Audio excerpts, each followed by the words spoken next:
बहज़ाद ज़वार को गोली मार देता है। इधर पारस कहती है कि मैं खुदकुशी करने लगी हूँ। उन दोनों की हालत बहुत ज़्यादा ख़राब हो जाती है, जिसकी वजह से बहज़ाद उनको स्ट्रेचर पर डालकर अस्पताल जल्द से जल्द मुंतकिल कर देता है कि कहीं वो मर ना जाए।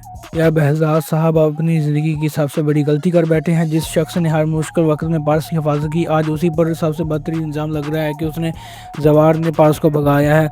कहानी अभी जिस तरफ जा रही है वो शायद किसी ने भी नहीं सोचा होगा। ज़वार इस जिंदगी और मौत की जंग लड़ रहा है, वो अभी तक दुआओं के असर सामने आना शुरू हो जाएंगे। दूसरी तरफ बहज़ाद साहब का ये रवैया सबको हैरान कर रहा है। अफसोस की बात यह है कि उन्होंने एक लम्हे के लिए भी नहीं सोचा कि ज़वार ने हमेशा पारस की हिफाजत की, उसका साथ दिया, कभी उससे कोई फ़ायदा उठाने की कोशिश नहीं की और ना ही उसकी नीयत पर कभी सवाल उठाया है जा सकता है। लेकिन इसके बावजूद भी आफ्ताब ने ज़वार पर ही इल्ज़ाम लगा दिया है।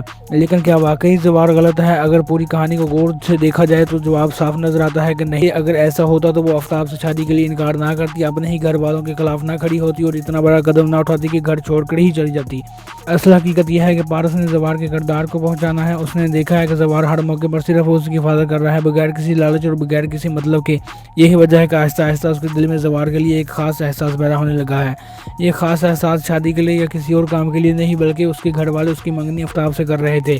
पिछली किस्त में हमने जाना था, लेकिन अगली आने वाली एपिसोड नंबर 16 में हम ये जानेंगे कि क्या वो दोबारा आकर शादी करेगी। कि आने वाली अक्सार में ज़वार सिर्फ पारस का मुहाफ़िज़ ही नहीं रहेगा, बल्कि वो बहज़ाद की आंखें भी खोलेगा, क्योंकि पारस का असल दुश्मन बाहर नहीं बल्कि उस घर के अंदर बैठा हुआ है।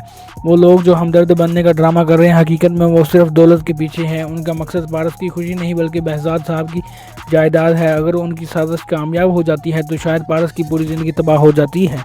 मेरा अंदाज़ा है कि जैसे ही ज़वार होश में आएगा वो एक हकीकत बहज़ाद साहब के सामने रख देगा।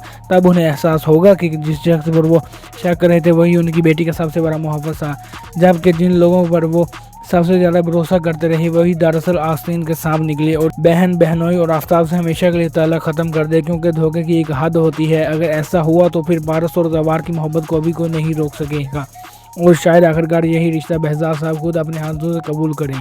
लेकिन ड्रामे की कहानी को देखते हुए एक सवाल अब भी बाकी है, क्या वाकई सब कुछ इतना आसान होगा या फिर राइटर ज़वार और पारस की मोहब्बत का एक और सख्त इम्तहान लेने वाला है? मेरी ज़ाती राय यही है कि अभी कहानी में एक और बड़ा ट्विस्ट बाकी है। अब आप अपनी राय ज़रूर बताएं। क्या बहज़ाद साहब को अपनी गलती का एहसास हो जाएगा? क्या ज़वार बेगुनाही साबित कर सकेगा? और सबसे अहम सवाल यह है कि अब पारस और ज़वार की शादी देखना चाहते हैं? अपनी पेश कोई कमेंट में ज़रूर लिखें, क्योंकि आपकी राय इस ड्रामे के लिए बहुत अहम है।